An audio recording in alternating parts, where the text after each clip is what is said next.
Prepare to save yourself a ton of time because creating export presets inside of Lightroom is so easy and it's going to save you so much time. I have them for my client galleries, I have them for sneak peeks, I have them for my kids' football teams, I have them for my family photos, because each one of those different exports requires different sizing, different, things. And so I'm going to make sure that I make all kinds of different presets so when I'm ready to export and prepare my files, I don't have to do any extra work. I click a button and I'm ready to go.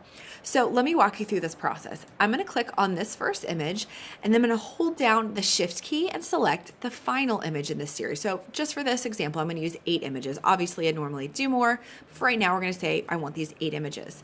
Now I'm going to make sure that I'm in the library mode inside of Lightroom. If you're in one of the other modes, you may or may not see the export button depending upon how you have your version of Lightroom set up. So if you don't see it, make sure that you're in the library mode and then come down here to where it says export. Now, when you click on this little screen is going to pop up, and this is where we're going to go in and we're going to customize everything. So the first thing that I'm going to do is I'm going to decide where do I want my finished images to go. Now, the way I have my system set up is I export all of my finished images to an external hard drive that I can unplug and take with me wherever I go. So you can see that right now it's defaulting to volumes, client galleries, but you could choose this button and send it anywhere that you want on your computer. So I'm going to go ahead and leave it on client galleries, but then I'm going to go ahead and click put into subfolder, and I'm going to type in right here, almost as a little placeholder, I'm going to say client last name. So I remember what I want that to be. Now I'm going to leave it just like this for everything else. And now I'm going to come down here to file naming. Now, if we are thinking a couple steps ahead, we want to be using these images on our blogs, on our websites, on our social media, right? And we want to make sure that we're increasing our chances of being found by Google, right? So we want to make sure that we name our images appropriately so that we can rank in SEO. Additionally, you guys, you never ever forget that people don't just search, Dayton, Ohio photographer in terms of the website, the URL, but they will also search Dayton, Ohio photographer images. And if I have my images labeled properly, I'm going to be, found in the search engines a lot more easily. For what I want to do in my purposes, I'm actually going to name it with my business name. So I'm going to say immerse dash photography dash last name season year. Now, that might seem a little bit excessive, but let me tell you why I put that. Number one, immerse photography. I want that to be able to be searchable by Google. Number two, when my client goes to have new family portraits done in 2 years and they can't remember my name, I want to have my name on every single photo. That way they remember that it was me. Also, for my records, I want to put the last name so it's easily searchable in my files.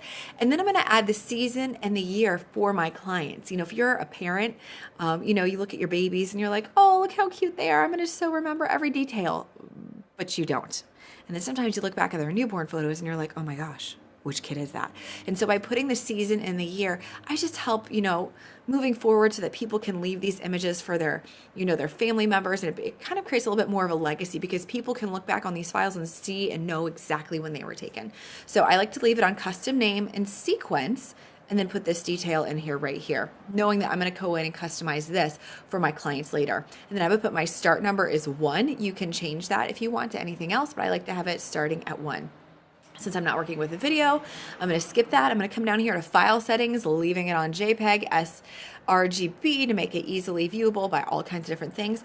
And then depending upon how what I'm going to be using this for, I may limit the file size.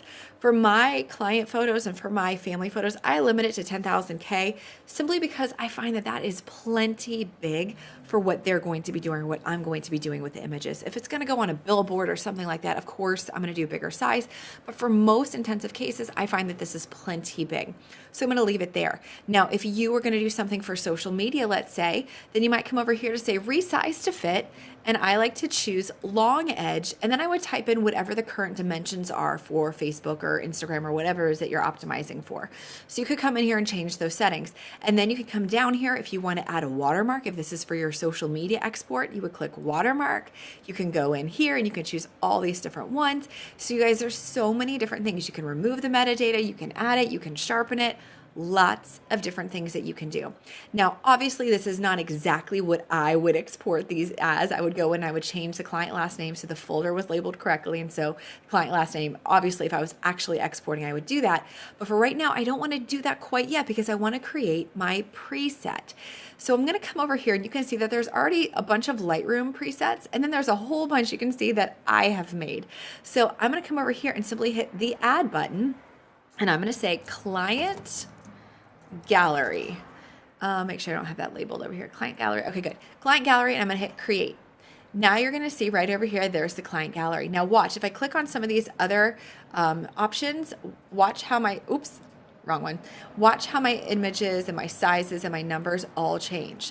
So it's changing where they go, it's changing the size of the image, it's changing everything about them and how they're named. But if I want to make sure that it's labeled the exact way that I like for my workflow, all I have to do is click on Client Gallery, hit export, and what will happen is these, actually, I'm going to go ahead and do it. I'm going to hit the export button, and now what's going to happen is these images are going to show up into this folder right here as they begin the export process. There you go, right there. Let me make this a little bit bigger. There's the images, and if you look at the file names, bam, there they are. And again, I would customize this to match my client last name, so that way they have all the details that they need. So, and just so you know, the file sizes are looking a little small over here. I checked the box that I normally would not check. I would usually want these to be a lot larger for my clients, but because I was showing you a couple different options, these are going to be smaller file sizes than I typically like to deliver. But this will give you a really great way to set up how you can do a custom export for your images and save yourself a ton of time when it comes to your social media workflow.